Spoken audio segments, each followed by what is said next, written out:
The Ensombl Advice South Africa podcast is intended for professional financial advisors. All discussion is limited to publicly available information and should not be interpreted as legal, professional, or financial advice.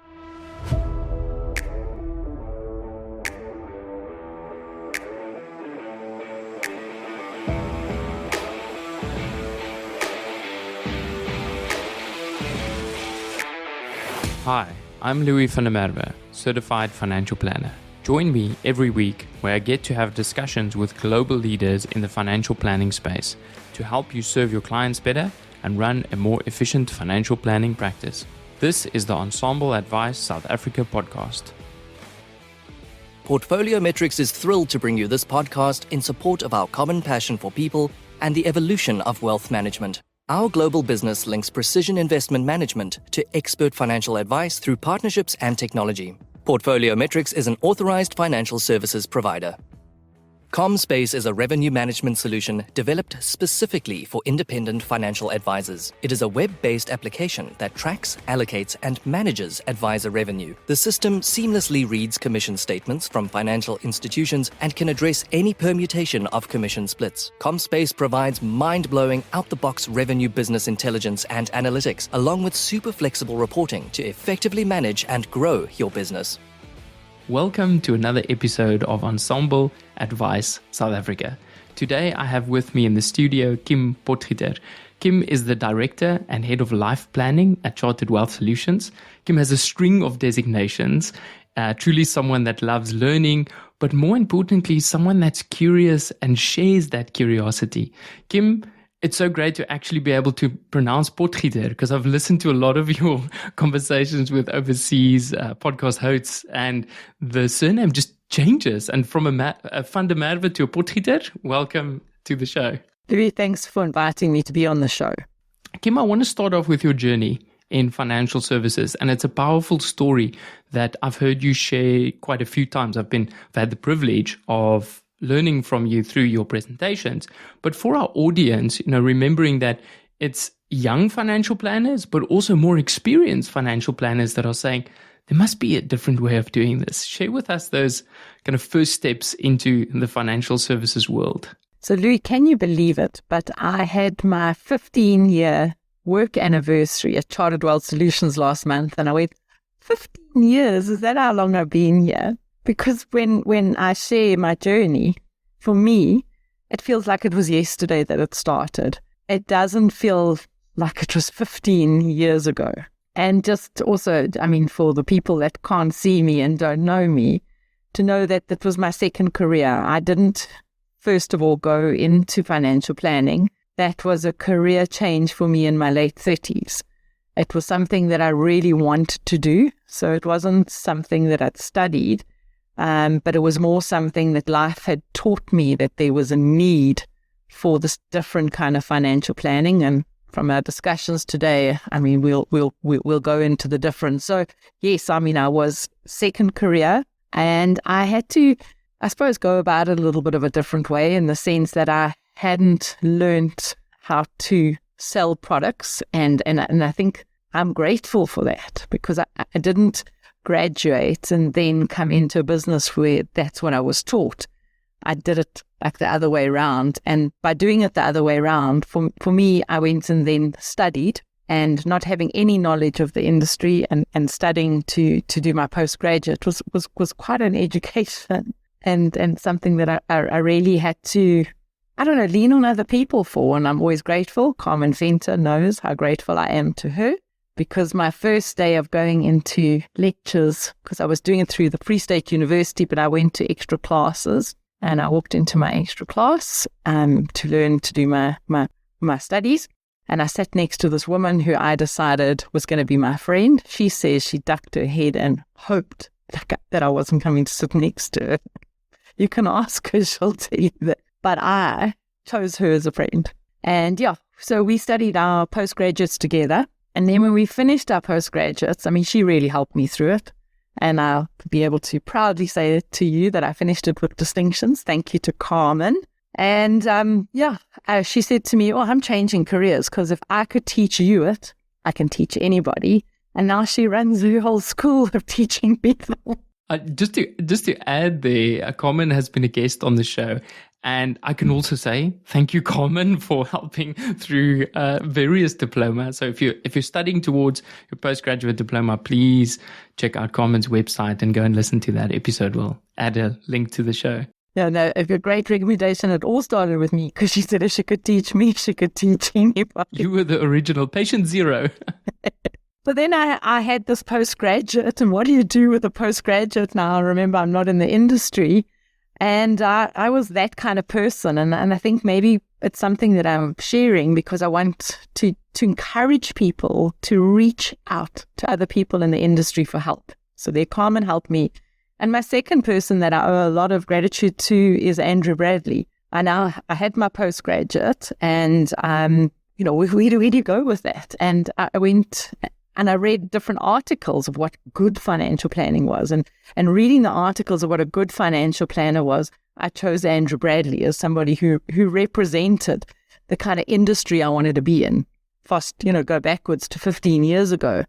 And it was a brilliant work that he was doing at Axis. And when I had a meeting with him and we had a discussion, and at that time in the discussion, he said to me, because look, I was asking for quite a lot I was asking for a job where I could work 3 mornings a week. I couldn't do this and I couldn't do that because I had a young daughter. My daughter was only 2 at the time. And he said to me, well, I know these forward-thinking financial planners, their name was John Campbell and Barclay Hall. Maybe you should see them. And at the time, they had just lost one of their admin people. So when I went in for the interview, they didn't ask me much. And the fact that I had a postgraduate and I didn't want to really earn that much. Well, I mean, I was saying I didn't want to. Little did they know. They hired me at my first interview. So I'd never worked for anybody because I've always been an entrepreneur. But I got a job with them at Chartered. Chartered looked very different then. We were 5 people. We're now close to about 85, 86 people. So in the 15 years, it's been quite a journey. So that's how I came into the industry. I was now the administrator and I had a postgraduate diploma. I was a terrible administrator. I've heard so many financial planners say that, myself included. So it's a good confession to make. Learning. I mean, so it's a great learning to do. And any financial planner, that comes through our article planning program at Chartered, we insist that they do admin. Most of us hate it. Some of us are worse at it than others. I particularly was bad at it because I didn't have great computer skills, but they didn't ask me that in the interview. So I ended up not really loving administration, and then I resigned. So I left Chartered. I went home again. I thought, no, there's another way to this industry. I want to be with people. And at that time, John had won Financial Planner of the Year through the FBI. And he went to the States and he attended the conference there. And while he was there, he picked up a book called The Next Step in Financial Planning by Roy Delaberta. And while he was reading it, he kept thinking of me because while I had worked at Chartered in the beginning, I'd gone, there's got to be a different way of doing it. The person is the most important person. And I was trying to create something. But when he read the book, there Roy Delaberta was talking about all of this life planning. George Kinder, Mitch Anthony.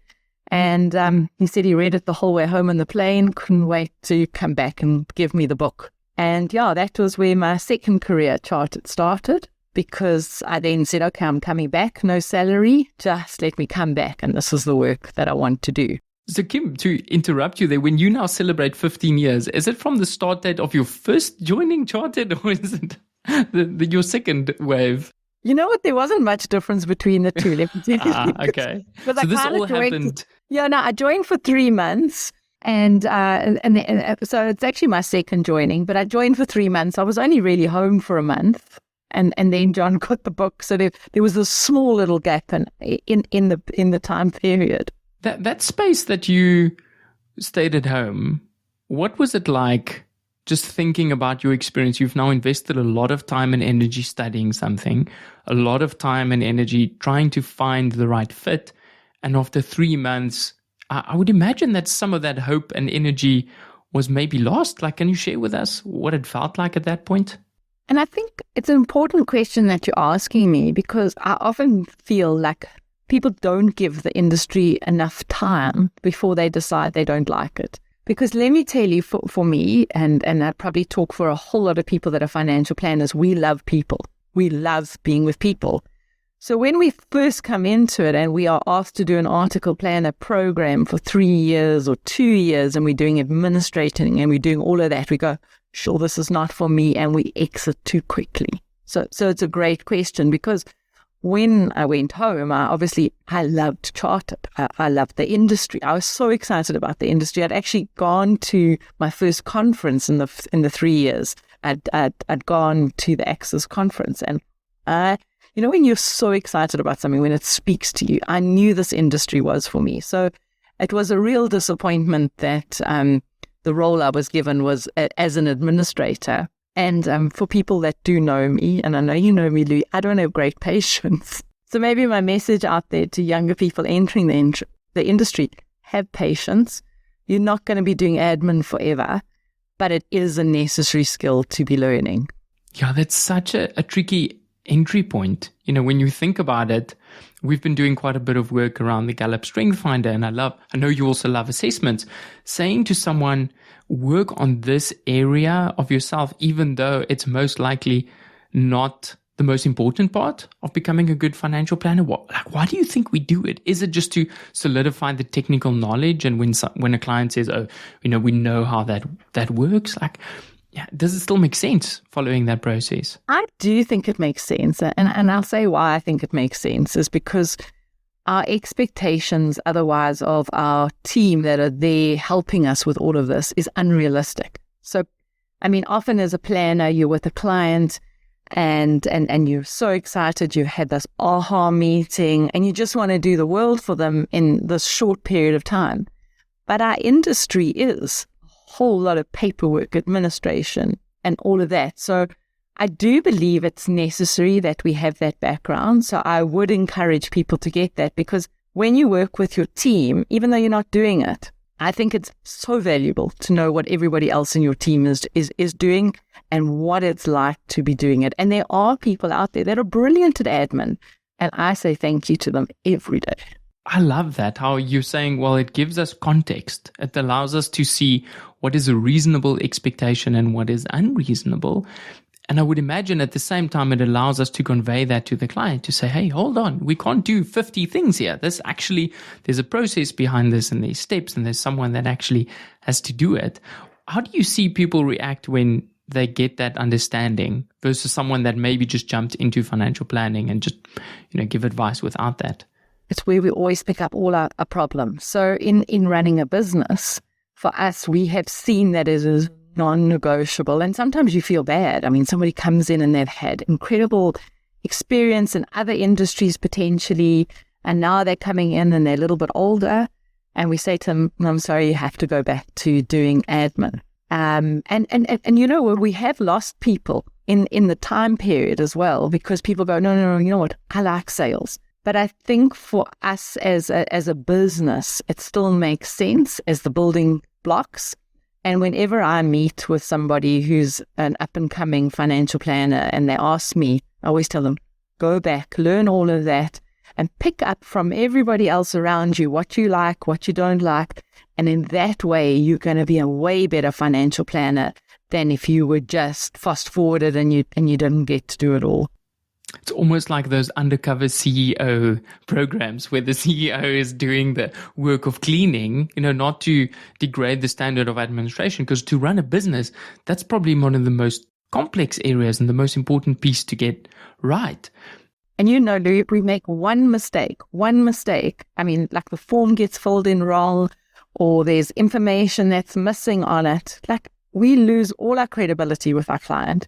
We have to pay money back because we haven't done it properly. So it is a vitally important role, and I do encourage people to learn it first. Do you think the stress and the pressure of that kind of role is something that we're not talking enough about? Even just the anxiety that someone knowing that a small mistake can lead to something big must be operating under. How does a business like Chartered Wealth Solutions work at that, having these conversations? So I think there are two conversations that we could potentially look at. And I think the one is, yes, the administration part. And then there's also the planner part, the stress of the conversations that planners are having to have with people if they're running out of money or they're going through family trauma. So there's a whole lot of support that I believe that we need to be giving to each other. And when I say support, I think it's having that other person that checks your work. Because if you know at the end of the day that you could have made a mistake, but there's somebody else that could have checked your work, I think it's so helpful just knowing. And it doesn't take that accountability away from you.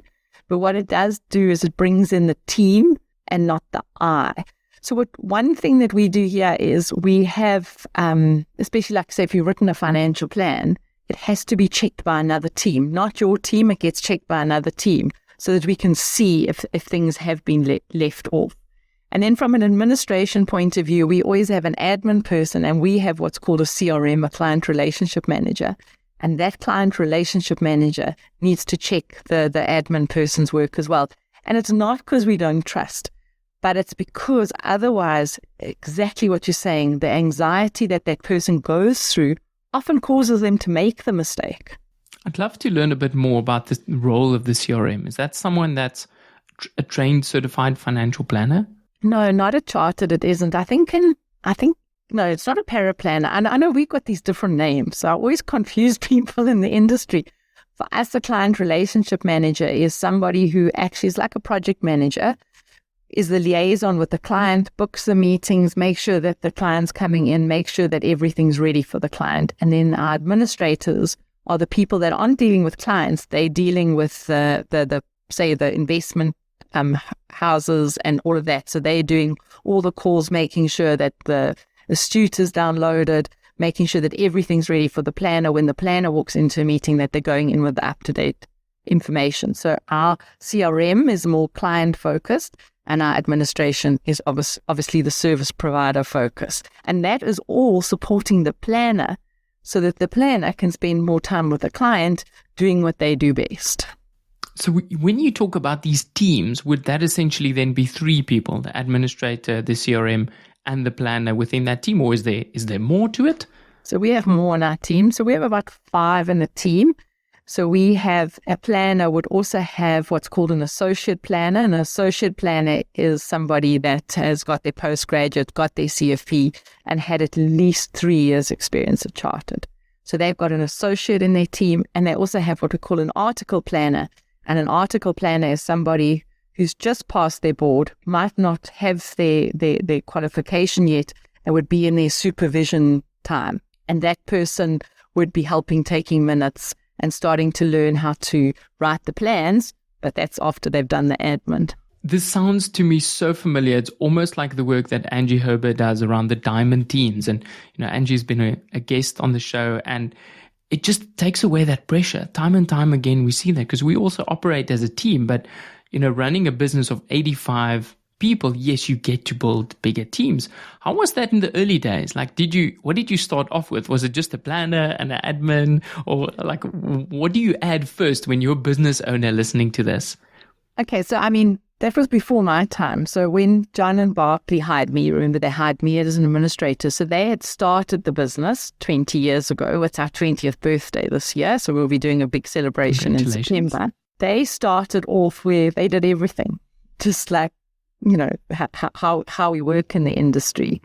And then, yes, they got administrators that were there getting all the information and supporting them. There was no article planners. There was no associate planners. There were no CRMs, client relationship managers. And the move that they made was an interesting one, and one that I think was very valuable, is they hired a practice manager.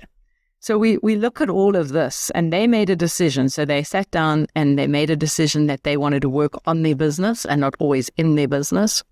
That was their one piece of advice. And their second one is they put themselves onto salaries, which you must remember, that was 18 years ago or 17 years ago. That was unheard of in the industry to go onto salary. They put themselves onto salaries, and they hired a practice manager to run and look after all of that. Now they had time to sit back in their business and say, okay, what do we do? How do we do this? And they hired their first planner, who's still a planner that works at Chartered, And that planner started going into meetings with them and transferring the relationship. And John often shares about how when he walked past a boardroom, and it's Pat Blammer is the planner I'm talking about, and he looked into the boardroom, and there Pat was sitting with one of his clients, and he went, "Look, doesn't that client want to see me anymore?" But that was how we started learning to not say that the client was the individual planners, and it wasn't John or Barclay's client. It now became a chartered wealth client. And that was a turning moment for them in their careers and how they started thinking of building this business as opposed to just how they would stay a planner. That's such a valuable point, saying it's not my client, this is now a client of the business. Is that something people use in their language at Chartered, saying this is a Chartered client? Like, is it something you would point them out on to say, hey, this is not your client? Well, I mean, so I don't have any clients at Chartered. John doesn't have any clients, and nor does Barclay. So we the three, what do you want to call us, owners of the business, but we don't have any clients. We go into meetings with whoever needs us to go into meetings so we can help and support them. And we always, the terminology we do use is that you're a chartered client. So I'll often say to a client, I mean, John and I have this thing called Lunch with John and Kim, which is a bit like a client advisory panel that we do, something we learned from Roy Delaberta, that we started many years ago, and is when we call our clients in. And at those meetings, I'll often say to clients, if you do not have a good fit with your planner, do not worry. There are other planners at Chartered that might have a better personality fit with you. And let's rather than they go, oh, Kim, I mean, if we go to a different planner, won't my planner be upset? I say no, because we're all earning salaries. We're all in it because we want the clients to be happy. And there will be times where you don't have personality fits. So yes, you're a chartered client and we can move you to the different teams. That intentionality around, this is how we set up so that we don't have misaligned incentive, I think is such an important piece. And I want to talk a bit about the hat that you're wearing as a business owner. We can go off and we can up our skills in terms of becoming a better financial planner. We can do coaching courses, but it feels like there's a piece still missing around training a really good financial planning practice business owner. Before we started, you mentioned to me that you are exploring this. Can you share a little bit of where you are in that journey and what's helpful for Chartered? So I think what happens for most of us, and I mean, you're a business owner, is we started out with this love for planning. We did. We started out loving being with our clients. And if we've been good, our client base increases, and then we need help. We need someone to come in and help us with this, an article planner, associate planner. And so we start building it. And there's two things we can do. We can decide, and I do think you talk about intention, and I think we need to talk intention behind it. Are we looking to be a financial planner, to keep our client base and look after that client base for our lifetime? Or are we looking to build a business that potentially will be around when we're not around? Now, we at Chartered made that decision that we were building the business. So yes, we needed to get the skills. And I encourage financial planners to get those skills because they're very different to the skills of being a good financial planner. So the way I've been, we got to the point where we've got a lot of really good young financial planners at Chartered. And I wanted to impart some of those learnings that I've had over the 15 years. And this year, I was fortunate enough, I belong to an organization called WPO, which is Women's President's Organization. And one of the women on it said to me that she had signed up last year to do the Stanford Seed course. Now, Stanford Seed is the Stanford Business School in the States, and they run a special program for African countries and Indian countries to help entrepreneurs run proper businesses. And so I went through the whole application process, and they came and interviewed me, and Chartered is on the Stanford Seed program this year. So we started in January. We'll only finish at the end of November. And I'm doing it with a whole lot of the new young planners. And we're doing 4 different business parts. We're doing HR, we're doing finance, we're doing marketing, and we are doing strategy. And with those 4 parts, they teach us, the Stanford lecturers, we have to come up with a transformation program for Chartered and we're not halfway there yet. It's a lot of work. I'll say it's a lot of work, but I have loved the time with my team talking about how we do the finances, why we do it this way, why our strategy is this. And it's lovely having that young energy in the room. I love working with young people. I love hearing their outlooks on everything. And for me, it's been a little bit of me being able to also share my learnings. As you said at the beginning, I love to learn, but I also love to share. I want to know why you decided to include younger people in that. You mentioned a little bit of it, but I would imagine that is not a decision that any business owner would take lightly, to say, let's bring in someone, maybe with a fresh pair of eyes, but also someone that's going to challenge my authority. Can you share a bit of what that thought process happened? Or is that just the way Kim is wired to say, hey, we can't do this without them? Exactly. We can't do it without them. I mean, let's just go back. I mean, when I go into a meeting to see a client, I always go in with a younger person. And when I go in with a younger person, at first, a lot of the clients have come because they've read my books or they've heard me on the radio, and then they come in and they want me to be the planner. And then I walk in with a younger person. And actually, sometimes I can even tell the body language, like, she's not leaving me with this young person. I want to be with her because she's got all the wisdom of all these years. And, she'll resonate with what I'm going through. And I've got a set answer where I say, we are so much better off together. I'm coming in with all this life knowledge, and my colleague here has got incredible up-to-date knowledge. They know how the latest investments are working. They know how the latest planning tools are working. And together, we're a great team. So that's when I'm with a client. So it can't be different when I'm running a business. If I'm running my business and I'm keeping my outlook and the way I see the world, and I'm in a certain age bracket, I'm only seeing the world in one way. I need to bring the different perspectives in. So yes, I do like the energy. I like the challenging. I like the different perspectives.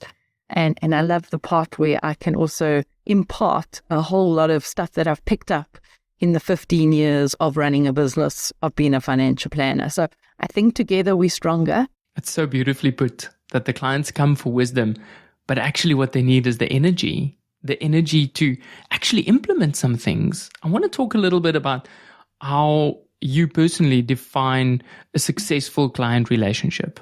We see a lot of people just measuring it by the rands and cents, but obviously if you're listening to this podcast, you probably realize that it's not only the rands and cents. So I want to know, how do you define a successful client relationship? So Livy, anybody who knows me, and I'm hoping some of the listeners have maybe, shared my journey before today as well. It's all around the client. And the value proposition for me has always been around return on investment, but also return on life.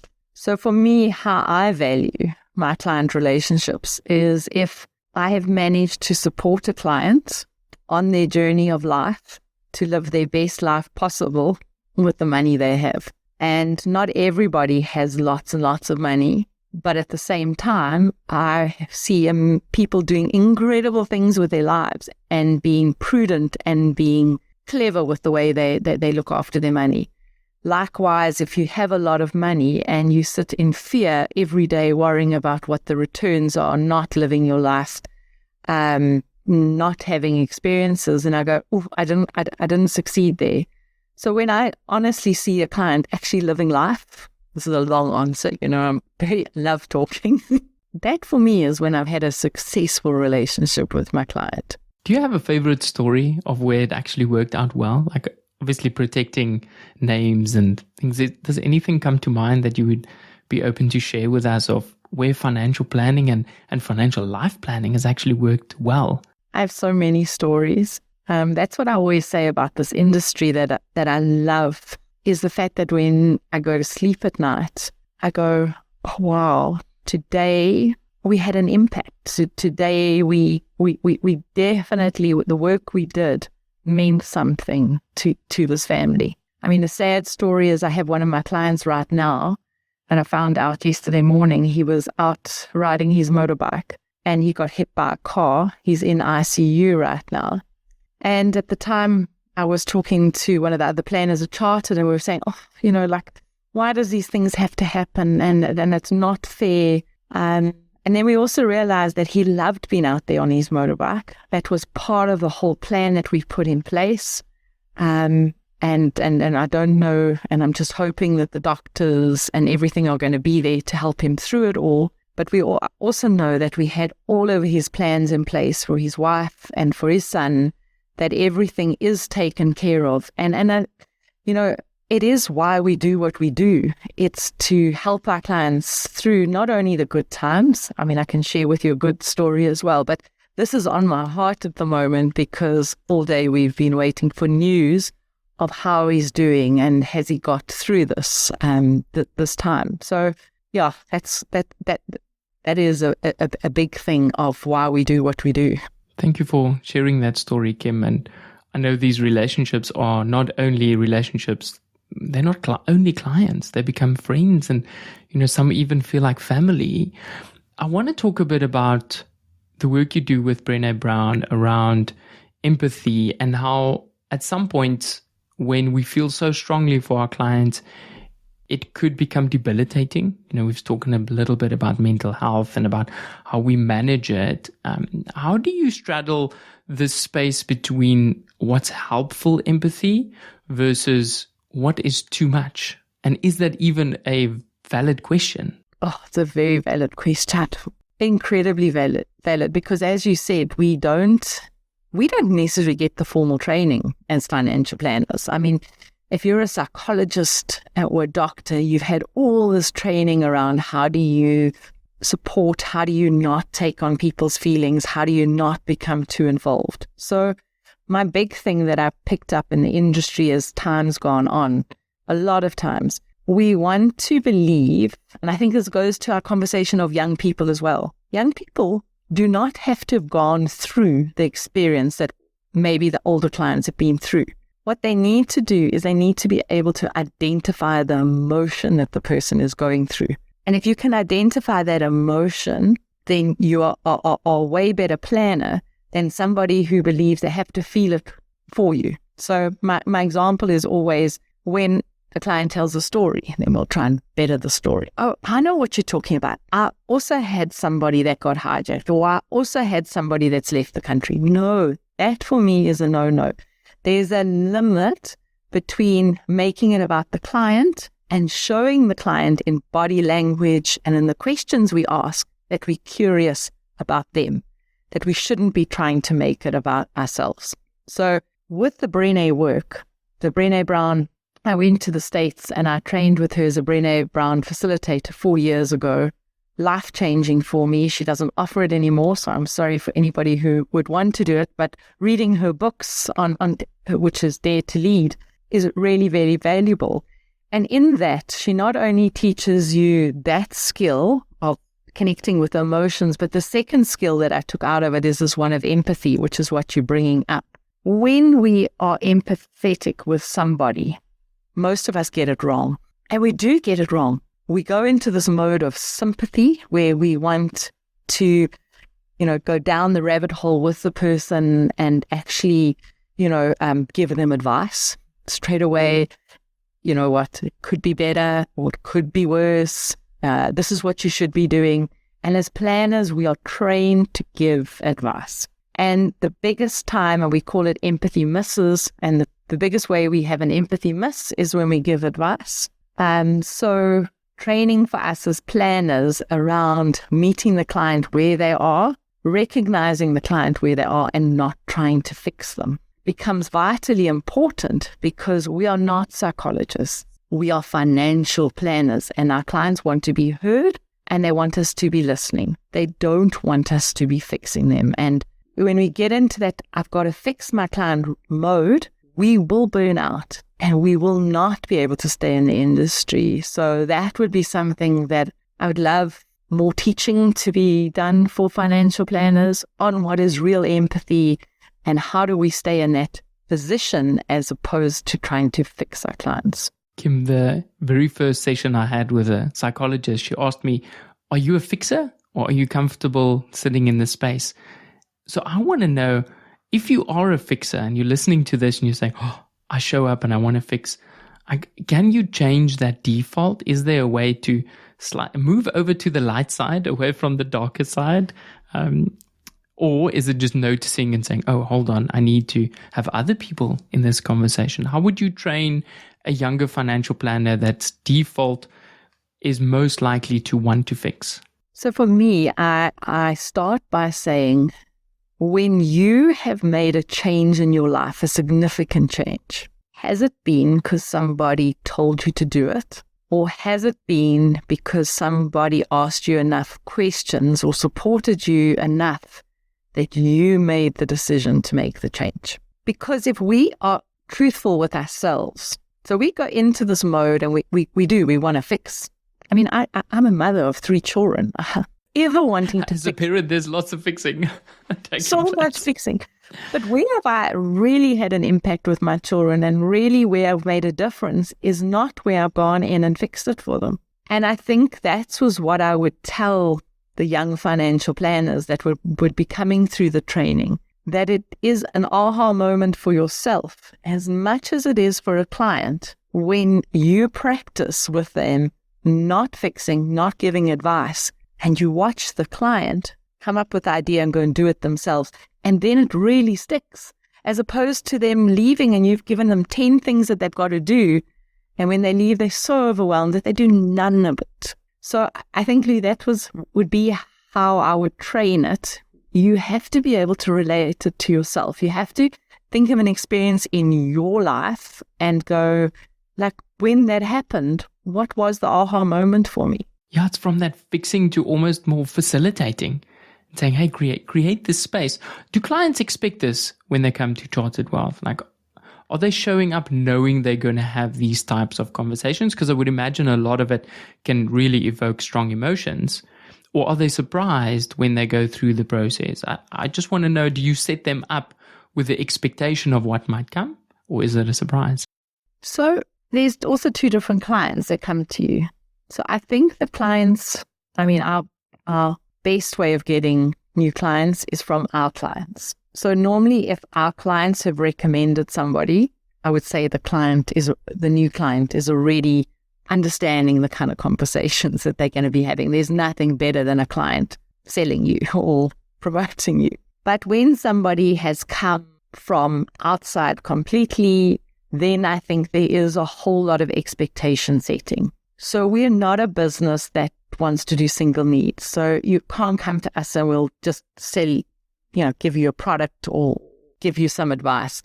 We do have a process, and upfront we set the scene that the process is, part of it is the first meeting is life planning. And in the first meeting, we will be discussing your memories with money. We'll be discussing your relationship with money.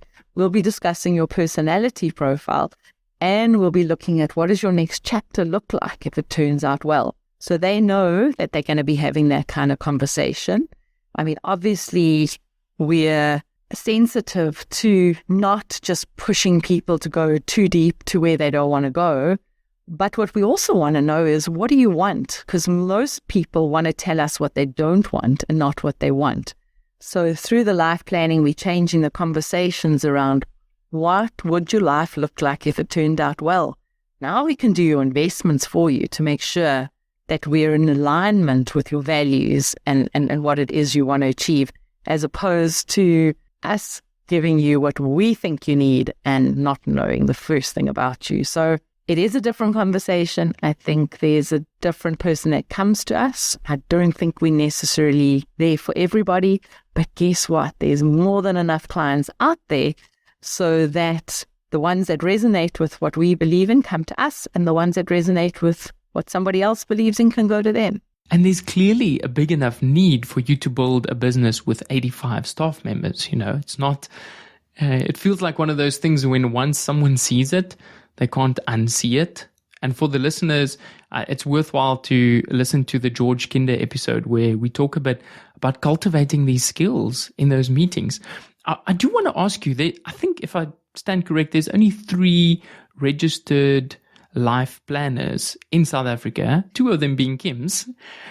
Is this something that clients aren't aware of, or do you find that it's a piece that has to work within financial planning? I guess what I'm getting to is, why is it not as celebrated as what we see, for instance, in America and Europe, where people reach out to registered life planners, or is that just my own bias showing up? So I've got quite a strong opinion on this all. And my strong opinion is that we are certified financial planners and that we use all of these ways and skills in order to be better certified financial planners. So Lou, I have never said to one client that I'm a registered life planner with the George Kinder Institute. I have never said to one client that I am a professional coach with the ICF. I have never said to them about the Brené Brown course. I do not. The only thing the client knows is I'm a certified financial planner. And for me, it helps me because I'm so passionate about this industry. And I believe as an industry, we're fragmenting ourselves so badly because we've got to come up with all these different titles of who we are and who's better and who's not better. And at the end of the day, we're here to serve our clients. And so for me, that's why I just say that I'm the certified financial planner. And I think the reason the business grows and we have more and more people coming to us is because we're doing a good job. And we need all of those skills to do a good job. It's not enough our technical knowledge. And if we are one of these planners, and no, none of us listening to this are, who believe that our technical skills are enough, we are the ones that are going to be left behind. So having all of these skills and learnings from people like George Kinder, Mitch Anthony, Brené, has only made me be able to be what I call a better financial planner. And I think that the work that you do, we didn't even get to talk about the Modern Elder Academy. The work that you do outside of what's expected by a financial planner is showing up. It shows up in the business. It shows up in your relationships. And ultimately, it makes you a better person, not just a better financial planner. I'm curious, what's next for Kim? I know there's a lot going on, so please don't feel the need to blow us away. And sometimes just focusing on where things are at the moment is also okay. But is there anything that is exciting you at the moment? I think my biggest excitement at the moment is very much of what we've been talking about today is how do I share this knowledge that I've got with younger people entering the industry. I want more younger people to stay in the industry, not just enter it. I also, being a woman, I resonate with a whole lot of women who maybe have found it more difficult in our industry. And that's why 8 years ago, I started Women in Finance Network, which is a network where I bring more, we bring women together to support each other and keep each other in the industry. So really my exciting thing is not necessarily going and learning, but it's sharing what I've got and finding opportunities where actually I'm going to watch other planners become phenomenal planners. And hopefully I'll be privileged enough that they'll allow me to share some of what I've learned and they can use it if it benefits them. Thank you so much for the work you do, Kim, in changing almost every financial planner, definitely in South Africa. And I'm sure there's a couple of international guests also listening and saying, yeah, she's had an influence on my journey. I wish you all the success in your business and just this curiosity. May it long continue. Thank you for being here. Thank you for having me.